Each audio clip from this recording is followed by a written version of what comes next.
En fait, le trading pardonne rien du tout. Comment un musicien se retrouve-t-il à trader? C'est par passion ou par nécessité? Ça part d'un changement de vie, avec un départ pour Panama. Donc l'approche en étoile ou l'approche en galaxie interstellaire? Et je dirais que le trading m'a plus appris sur moi-même que la musique. Et croyez-moi, sa façon d'analyser les marchés est aussi unique que son parcours. Restez avec nous jusqu'à la fin, nous accueillerons un invité surprise. Hello à tous, passionnés de finance et geeks de la technologie, c'est Clément qui vous parle. Aujourd'hui, pour notre deuxième épisode, je reçois Richard, un personnage fascinant dont le parcours va vous étonner. Imaginez un musicien de haut niveau qui a joué avec les plus grands, de Gloria Gaynor à Digi Bridgewaters, Martin Solveig, en passant par Didier Lockwood. Vous l'avez probablement entendu sans le savoir dans Danse avec les stars, au César, ou même dans des films comme Rien à déclarer. Et quand il n'était pas sur scène, Richard partageait son savoir dans des conservatoires parisiens de renom. C'est dire son niveau d'expertise et sa capacité à transmettre des concepts complexes. Mais ce qui est encore plus fascinant, c'est sa capacité à combiner l'art et la technologie. Richard n'est pas qu'un artiste, il a toujours été passionné par l'innovation et l'automatisation.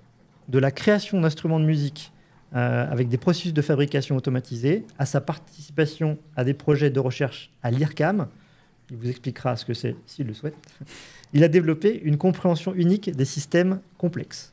Et donc aujourd'hui, il met cette double expertise au service du trading algorithmique.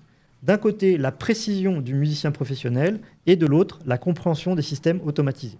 Et croyez-moi, sa façon d'analyser les marchés est aussi unique que son parcours. Restez avec nous jusqu'à la fin, nous accueillerons un invité surprise. Donc Richard, comment un musicien se retrouve-t-il à trader? C'est par passion ou par nécessité? C'est une question assez complexe que tu me poses, parce qu'en définitive, il y a un petit peu d'introspection là-dedans. Ça part d'un changement de vie, donc du métier de musicien en France, avec un départ pour Panama, et en définitive, changement de modèle économique, donc qui dit économique, dit économie, donc un intérêt fort à ce moment-là pour l'économie, et j'en viens à me poser cette question justement de ce changement, et je m'oriente vers le trading qui me semble le sujet le plus intéressant, enfin pour moi en tout cas, par rapport à ce domaine économique. Donc voilà. Alors, quand on dit nécessité ou passion, je ne suis pas convaincu qu'on puisse trader par nécessité. C'est quelque chose de tellement difficile et intense qu'obligatoirement on va le faire avec de la passion, parce que c'est un tel investissement en temps, en argent, etc. Donc obligatoirement, je dirais passion. Ok. Et comment tu gères du coup le stress du trading par rapport au stress d'un concert, par exemple? C'est deux stress fondamentalement différents. Parce qu'en fait, sur un concert, une séance de studio, ce genre de choses, on a l'échéance qui arrive, le stress va monter, mais que ça se passe bien ou mal. En définitive, une fois que l'événement est terminé, c'est clos. Voilà. Le trading, c'est tous les jours. Le stress fait partie du trading. Et c'est même, pour moi, le truc le plus violent que j'ai pu faire dans ma vie. Et comment je le gère? Je dirais que je partage ce stress avec le robot qui me permet de le gérer, en définitive. Voilà. J'ai cru que tu allais dire avec tes femmes et tes enfants. Mais aussi. Ok. Bon, c'est fascinant. Et est-ce que du coup, tu vois des patterns dans les marchés comme tu vois des patterns dans les partitions musicales? Alors, la partition, elle est écrite. Donc, les patterns, on les analyse en découvrant la partition. Et même dans la musique improvisée, on va avoir un enchaînement d'accords avec une grille. Donc les patterns, on les a travaillés. On a de la création, mais on a un truc qui est déterminé.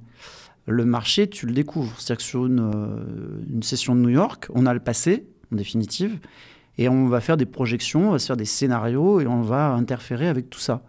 Mais même l'identification sur un graphique de quelque chose qui va se passer,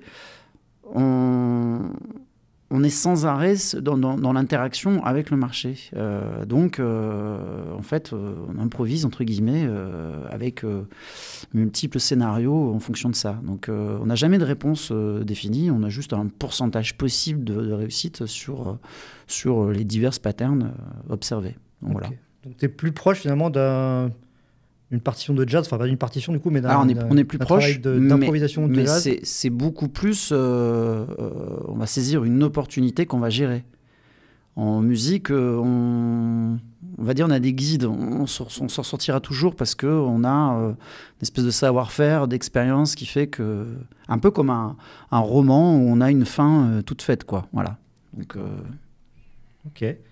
Et quelle est pour toi la plus grande leçon que la musique t'a apprise pour le trader? Alors je dirais musique professionnelle. Parce qu'on peut la faire en amateur. La différence entre un amateur et un professionnel, c'est un qui gagne sa vie avec et pas l'autre. Mais la musique nécessite, quand on fait du haut niveau, d'être humble. Voilà. Mais ça, c'est face à des collègues, un public. Voilà. En trading, on est humble par rapport au marché. Parce que finalement, prendre des tartes, les tartes, on les prend tout seul face à son écran.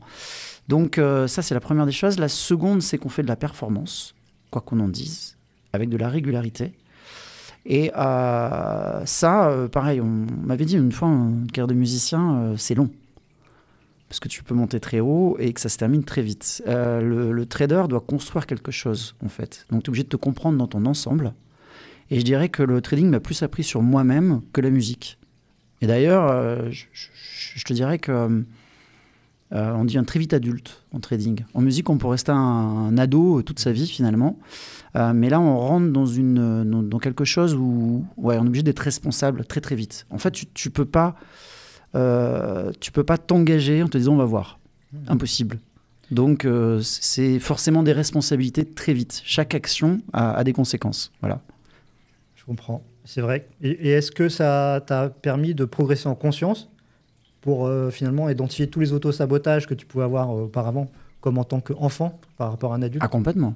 Complètement. C'est d'ailleurs pour moi, qu'est-ce que le trading? C'est aussi une représentation de la vie magnifique. C'est-à-dire qu'un graphique, pour moi, c'est suite à une décision politique, économique, etc. Il se passe quelque chose, il y a des raisons fondamentales. Et du coup, toi, tu es en interaction, humblement. Parce que, évidemment, le capital que tu engages sur ça, tu ne vas pas changer grand-chose. Ou pas changer du tout, même d'ailleurs. Mais pour le coup, oui, effectivement, tu apprends énormément de choses sur toi. Sur ton... déjà sur l'aspect émotionnel et puis sur la capacité à générer des gains et surtout à les perdre, effectivement. Donc tu apprends énormément de choses, c'est sûr. Ok. Et cette rigueur musicale t'a aidé à commencer quand tu as démarré le trading? Alors, j'étais plus, je pense, rigoureux en trading qu'en musique. En fait, le trading pardonne rien du tout. Donc, on peut rater un concert, on peut rater un truc. Tu peux pas faire une journée vraiment pourrie. C'est trop compliqué à rattraper derrière. Tu es obligé d'avoir une régularité. Donc, ça nécessite à la fois une hygiène de vie. En fait, l'écart n'est pas tolérable. Donc, effectivement, on est obligé d'être extrêmement rigoureux. Tu peux rater ta journée, sauf que tu perds d'argent. Puis ça dépend combien tu perds. Oui, c'est vrai. Si on parle de tes débuts en trading algorithmique, comment as-tu découvert EATFL?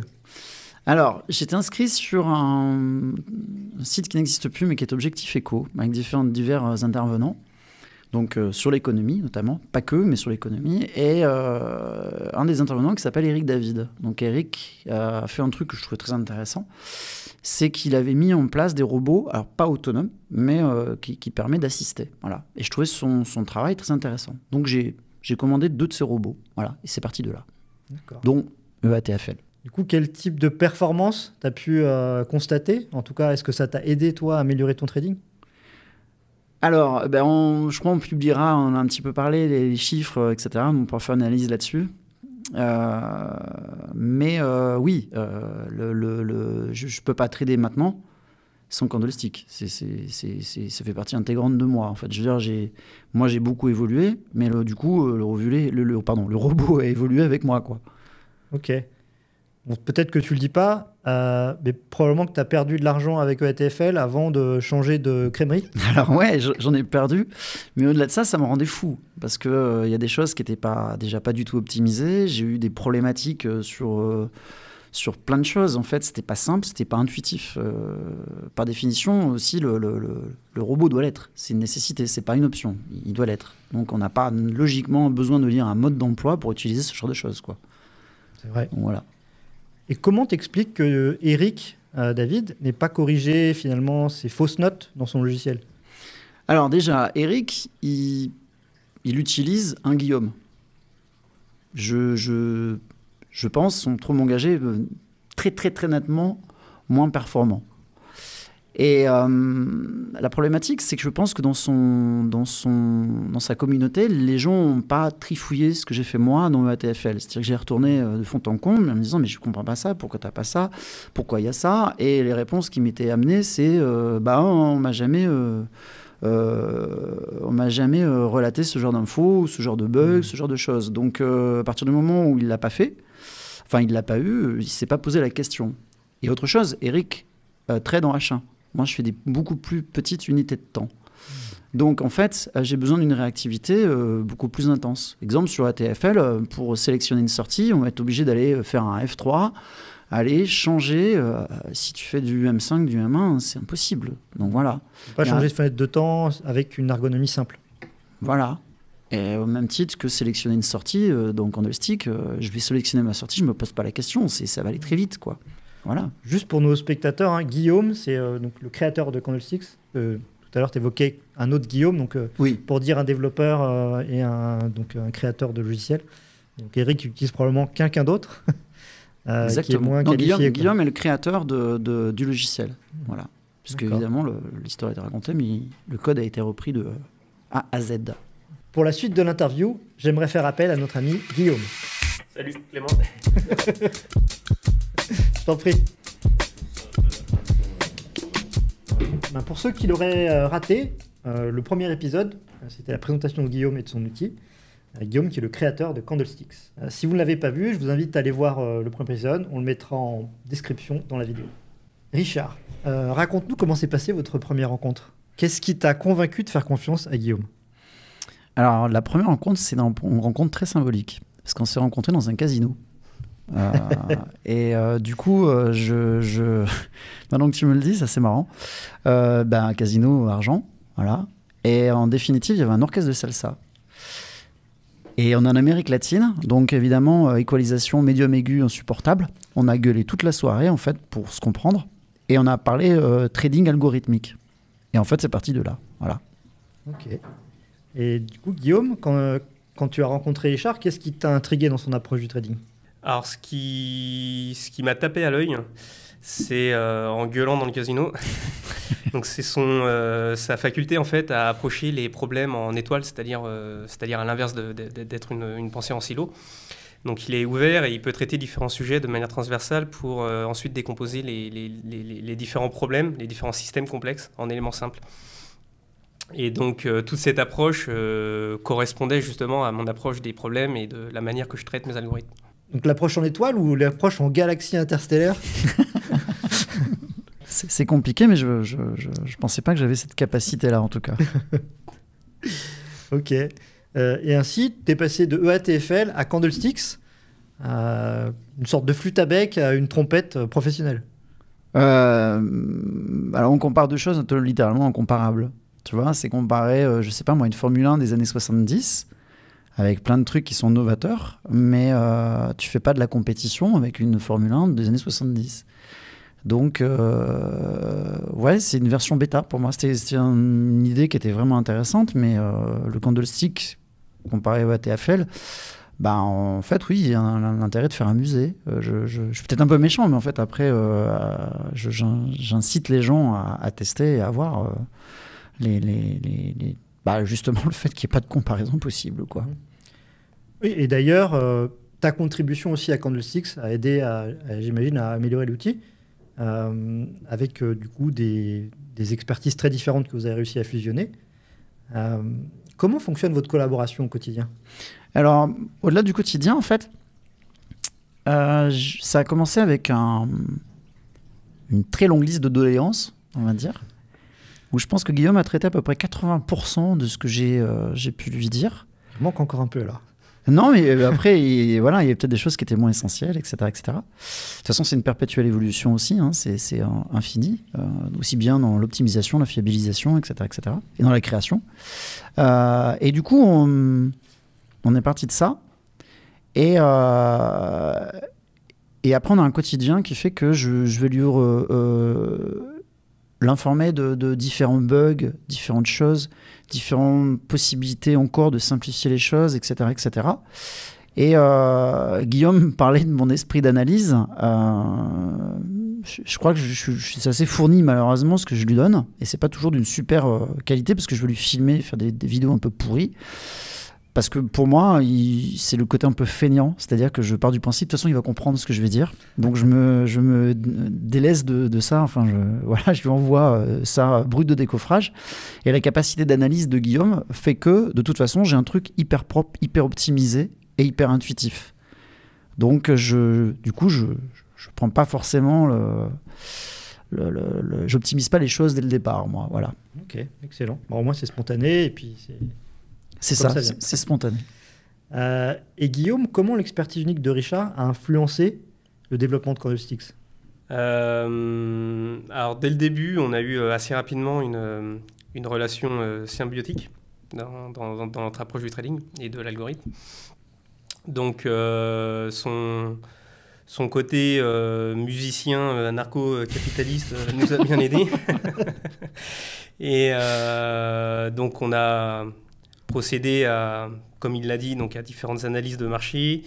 Il m'a fait un retour de toutes ces expériences et à la fois les expériences critiques vis-à-vis donc de l'ATFL, de ses expériences de trading propre et la synthèse des deux, plus donc la symbiose entre lui et moi, donc nous a permis de traiter le sujet assez efficacement, je dirais. D'accord. Et selon toi, Richard, quel était ton apport le plus significatif dans Candlesticks ? Je dirais mes idées, en fait. Et le fait que je fais un peu l'avocat du diable, parce que moi, je suis le bêta-testeur chiant, donc il faut que j'aille retourner les trucs, chercher, machin, voilà, avec des détails. Donc, du coup, ça oblige Guillaume aussi à comment dire, une fois de plus, optimiser, aller à l'essentiel, quoi. Donc, y a ça. Mais au-delà du fait aussi que Guillaume m'influence, parce qu'on pourrait penser que moi je dis Guillaume fait, de façon un peu basique, mais c'est pas comme ça se passe réellement. Moi aussi, dans mon parcours, dans mon évolution, à un moment, je vrille gentiment, et Guillaume me ramène vers l'essentiel. Ça, c'est son esprit analytique qui amène à ce qu'il me ramène toujours dans du fondamental. D'où la symbiose. Certes. Exactement. Voilà. Et Guillaume, comment tu décides d'intégrer certaines améliorations de Richard et pas les autres ? La cohérence. La cohérence justement du tool, ses différents piliers et sous-piliers par rapport aux fonctions qui existent déjà et qui sont prévues. Et si le tout est cohérent, faisable et permet d'apporter une approche vraiment intéressante pour le trading justement. S'il y a une vraie plus-value, une vraie plus-value dans la fonction, quoi. Ok. Si je peux me permettre, j'ajouterai un truc. On a ça chez Porsche. Porsche, un bouton, une fonction. Ok. Et ça, je suis très très mauvais moi. Voilà. Et Guillaume est garant de ça. C'est-à-dire que la cohérence de Candlestick, il doit penser comme... c'est assez bizarre, c'est moi l'utilisateur, mais lui doit penser pour l'intégralité de la communauté qui va utiliser Candlestick. Donc il faut que ce soit intuitif et logique. Voilà. Et ça, il le synthétise à merveille. Et ergonomique. Exactement. Ok. Et toute cette synergie sur les marchés, ça donne quoi ? Si on parle résultat, Richard, comment ton approche du trading a évolué depuis que tu utilises Candlesticks et les performances ? Alors, c'est ce que je te disais tout à l'heure. J'ai évolué avec le robot, mais peut-être inversement. Enfin, voilà. Justement, les chiffres montreront, au départ, j'avais une prise de risque énorme. Donc, j'ai cherché à faire de la performance. Et la compréhension du trading, c'est un marathon. Et donc, j'ai réduit mes expositions. Moi, je suis à 0,2% par trade. Donc ça paraît peut-être ridicule, parce que tous les influenceurs parlent de 1% par trade, etc. etc. Et pour ton capital aussi, mais... Exactement. Et peu importe. Parce que petit capital, fatalement, prise de risque, parce que les gens veulent du gain. Ça ne peut pas fonctionner comme ça, en fait, sur du long terme. En fait, tu seras perdant. Donc, même si tu fais de la performance 2 mois, 3 mois, tu exploseras à un moment ou l'autre. Donc, moi, c'est 0,2% de risque par trade. Et ne peut pas parler d'objectifs journaliers, mais en moyenne, on va dire 0,5% par jour. En moyenne, on va publier des chiffres là, voilà. Et du coup, c'est fondamentalement, ce qui a changé, c'est ça. Je suis moins exposé, je suis plus régulier. Et en fait, c'est on en revient encore au stress, mais ce que tu es capable d'encaisser de façon vivable sur du long terme. Et ça, sans le robot, c'est pas possible. Pour moi.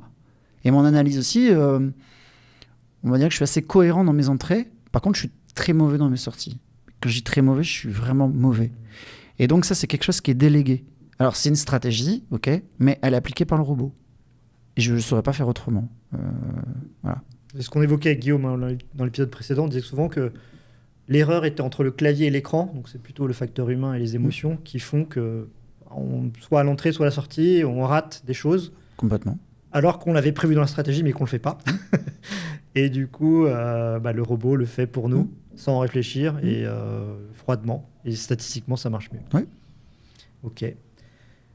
Quel est ton moment le plus eureka quand tu as travaillé avec Guillaume? Quel moment a été le plus une sorte de révélation ou un éveil, quelque chose qui t'a frappé? Tu vas trouver ça bizarre, mais c'est le prochain. Parce qu'en fait, chaque version qu'il m'a envoyée, les idées se réalisent concrètement.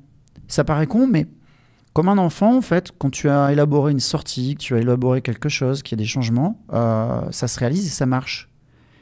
Et c'est un rêve de gosse, en fait. On a tous ce fantasme de la machine qui gagne, en fait. On ne prend pas au marché, on va dire que le marché nous donne certaines choses. Mais par magie, en fait, il y a des choses qui se font, qui s'opèrent. Et donc, le fait que dans ton scénario, ça se réalise, on n'a pas, en trading, tu n'as pas d'excitation comme au casino ou comme à la loterie. En fait, c'est pas fait. Alors, peut-être, mais c'est pas fait pour créer cette émotion-là, parce qu'elle se retourne contre toi. Mais tu as la satisfaction d'un job bien fait. Et du coup, chaque version, chaque amélioration amène à ce truc-là. D'être dans la bonne voie, en fait. Et du coup, après on parlera probablement aussi de robots discrétionnaires. Là aussi, il y a un vrai truc concret. Donc là, il y a des moments vraiment eureka, parce que quand tu as une courbe de gain qui est intéressante, avec un profit factor intéressant, etc., et que c'est en perpétuelle évolution et que ça va dans le bon sens, tu as vraiment ce moment de magie, quoi. C'est-à-dire que tu as quelque chose du coup qui devient concret parce que tous les planètes s'alignent. Donc voilà. Et il y a encore une possibilité d'évolution qui est à mon avis, très importante. Donc voilà. Moi, je t'imagine un peu comme un enfant. Je te vois avec les ennuis d'enfant, avec la lettre au Père Noël tous les mois, du coup, et le Père Noël qui livre les cadeaux, mais régulièrement. Mais c'est exactement ça. C'est-à-dire que dans la musique, on dit jouer, par exemple, d'un instrument. Quand tu es sur le marché, tu joues pas du tout. Par contre, l'outil est un jouet. C'est-à-dire qu'il te donne cette satisfaction de pouvoir et supporter le stress et d'avoir cette satisfaction, en tout cas, de travailler dans le bon sens. Donc, c'est un outil de travail, certes, mais c'est aussi un jouet. En tout cas, bravo, parce que réussir à avoir des résultats, d'une part, et un niveau de stress maîtrisable, en tout cas qui te permet de continuer dans la durée sans t'auto-détruire, c'est impressionnant. J'imagine que c'est qu'un début. Et Guillaume, si on parle des développements futurs, qu'est-ce que tu as de prévu dans les coulisses? Oui, il y a plusieurs grands thèmes de prévus en plus de ce qui a déjà été organisé sur la roadmap. Il y a aussi donc les robots autonomes qui vont bientôt arriver. Donc il y a encore beaucoup de boulot, beaucoup de prise de tête, mais la voie me semble plutôt royale. Très bien. Et Richard, comment vois-tu la suite de l'évolution de cette collaboration? Il y a 2 millions d'idées, donc de toute façon, c'est je dirais presque infini. Il y a aussi peut-être un système de back-office. En fait, on a besoin d'un cabinet d'experts comptables virtuels pour gérer le passif. Donc ça, c'est aussi dans les tuyaux. Mais non, je pense que le robot autonome est vraiment notre avenir. Oui, on l'avait même beaucoup évoqué dans l'épisode précédent. Je pense qu'on fera un épisode dédié sur ce sujet si celui-ci vous a plu. On en parlera un petit peu plus avec Guillaume. Ok. Et une dernière question pour vous deux. Comment vous voyez l'avenir du trading? Je te laisse répondre. Alors pour moi, il est clairement donc lié à tout ce qu'on appelle l'intelligence artificielle ou les algorithmes. Donc ça peut être à la fois sous forme d'outils d'aide à l'algorithme, sous forme d'outils d'aide au trading, à l'image que l'on a dans les voitures par exemple, hein, où il y a de plus en plus de systèmes autonomes qui assistent ou prennent complètement en fait le relais de l'humain. Donc on va vers de plus en plus de systèmes comme ça pour le trading. Et même complètement remplacer l'humain dans tout l'aspect du trading, c'est-à-dire l'analyse du marché pour ensuite prendre la décision et ensuite sortir. Donc oui, l'avenir pour moi, il est clairement dans l'automatisation de plus en plus poussée justement de toutes ces approches, quoi. Ah, ça m'évoque un truc, moi. On a une capacité de calcul à l'heure actuelle qui est démentielle. On peut louer de la puissance de calcul. Mais un truc qui est très intéressant, c'est qu'on a MT4, là, et MT4 est une vieille techno. Et en définitive, le grand sujet, c'est que non, c'est pas possible de créer un robot autonome, etc. etc. Alors, je poserai la question un peu différemment, c'est pas possible avec tout le monde. C'est pas des proches qui disaient, on peut rire de tout, mais pas avec n'importe qui. Guillaume, il a la capacité, en fait, de programmer, même sur du MT4, ce qu'un humain, entre guillemets, peut... la façon dont un humain raisonne. Ça, c'est pas possible avec tout le monde. Il faut, pour le coup, vraiment avoir des capacités... parce que si on prend l'origine de l'automatisation avant, qu'on parlait d'intelligence, il n'y a pas d'intelligence. Tu as un capteur qui te donne un message et donc, en bref, tu vas avoir une série de conditions qui vont enclencher une action. Voilà. Là, c'est beaucoup plus compliqué parce que, évidemment, des patterns, enfin, il y en a énormément. Donc, c'est énormément de choses. Ça, il a la capacité de le faire. Donc, une fois que c'est clair dans ta tête, il est capable de créer quelque chose qui peut penser à ta place, en fait. Voilà, sur de la vieille techno. Donc robot autonome sur MT4, possible, avec Guillaume. Et effectivement, je le rejoins. Après, sur le reste, oui, je crois que l'humain va plus beaucoup intervenir dans les années à venir. Ah, peut-être plus des développeurs, avec des approches systémiques qui représentent des systèmes plus complexes, voire des empilements de systèmes, des patterns ou des fractales, que des choses automatisées, un peu presse-bouton simple, très probable. Tu voulais ajouter quelque chose? Oui, je voulais... Ce qui donne le côté intelligent justement aux différents robots ou tools, c'est l'approche structurelle des choses. Là où la plupart des autres programmeurs ou développeurs ne comprendront pas peut-être, c'est qu'ils ont toujours des approches conjoncturelles par rapport aux événements. Donc ils vont utiliser des indicateurs ou des micro-signaux pour en déduire en fait toute une montagne. Mais en fait, c'est pas du tout cette approche-là qu'il faut. Il faut structurer les choses du bottom vers le up, justement, structurer les choses. Et plus on structure les choses de manière cohérente, verticalement, plus ça donne une intelligence et une cohésion globale. Et c'est cette approche qui permet de faire des robots complètement autonomes. Pour ceux qui nous regardent et qui sont impressionnés par ce qu'ils viennent d'entendre, Guillaume, comment peuvent-ils accéder à Candlesticks? Alors, ils peuvent y accéder par le site web, donc www.stixia.com/candlesticks. Sur le site web, ils peuvent s'y inscrire et puis ils verront toutes les descriptions, les témoignages aussi, les différentes informations du robot. Ils peuvent télécharger la version complète de Candlesticks Lite, qui est disponible donc, à vie avec toutes les versions futures qui existeront. Gratuitement? Gratuitement, bien sûr. Et il y a la version premium. Donc là, on offre actuellement, pour les 15 premiers qui prendront la version premium, et en échange d'un témoignage vidéo, la version premium à vie avec toutes les mises à jour disponibles dans le futur. Très bien, super cadeau. Si cette vidéo vous a plu et vous a apporté de la valeur, vous savez quoi faire. Like, partage, abonnement pour ne rien manquer de l'évolution du trading. N'hésitez pas à nous dire ce que vous avez pensé de l'interview dans les commentaires. À bientôt pour une prochaine interview, si celle-ci vous a plu. Merci Richard et merci. Merci à toi. Merci.